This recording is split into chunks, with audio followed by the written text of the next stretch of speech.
Salut, je m'appelle Antoine Pelletier, je suis designer graphique freelance ou indépendant et aujourd'hui on m'appelle plutôt brand designer, c'est-à-dire que je crée des identités de marque pour mes clients.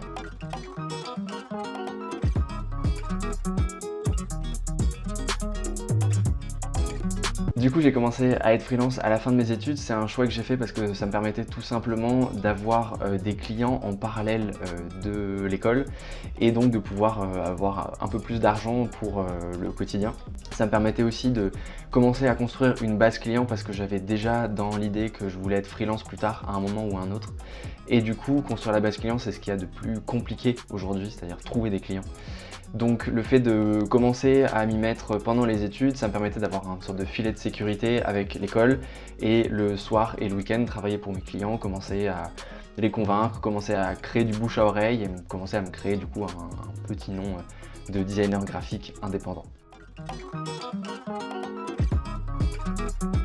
Ça s'est passé hyper bien. En fait, cette méthode, elle avait un avantage, c'est que comme je construisais la base client en amont, derrière, ça évite d'avoir un temps où on cherche des clients et du coup on rentre pas d'argent, ce qui peut être un petit peu stressant, un peu flippant. Quand j'ai choisi d'être freelance après être passé en agence, en fait j'avais déjà les gens avec qui j'allais travailler, donc j'ai commencé tout de suite à travailler, j'ai commencé tout de suite à enchaîner et ça s'est passé relativement bien. Ça n'a pas été difficile parce que j'aimais faire ça, mais par contre il faut être prêt quand même à travailler le soir, à travailler le week-end, parce que comme les clients savent qu'on ne peut pas travailler en journée, stage, études, job, du coup il faut quand même tenir certains délais et il faut travailler sur des temps où normalement on se repose.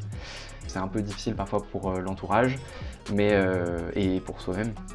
On fatigue, mais vraiment c'était hyper stimulant, ça permet de rencontrer pas mal de choses, de tester pas mal de projets aussi.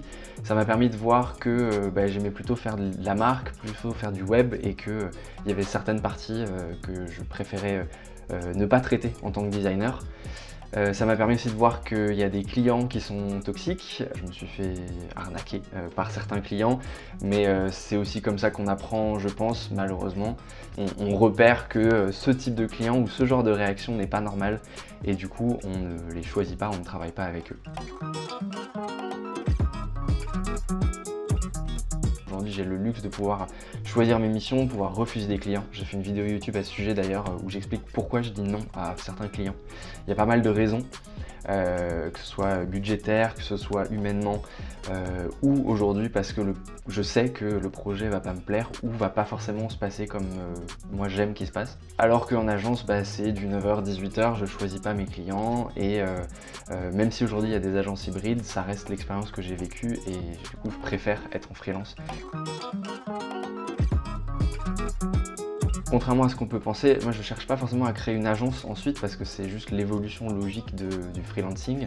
Mais en fait moi ce qui me plairait vraiment beaucoup c'est de lancer une marque dont je n'ai pas encore l'idée, dont je n'ai pas encore le concept. Je cherche parfois des associés, je cherche des idées de projets sur lesquels je peux mettre mes compétences que j'ai appris en tant que freelance, mais aussi mes compétences de designer graphique.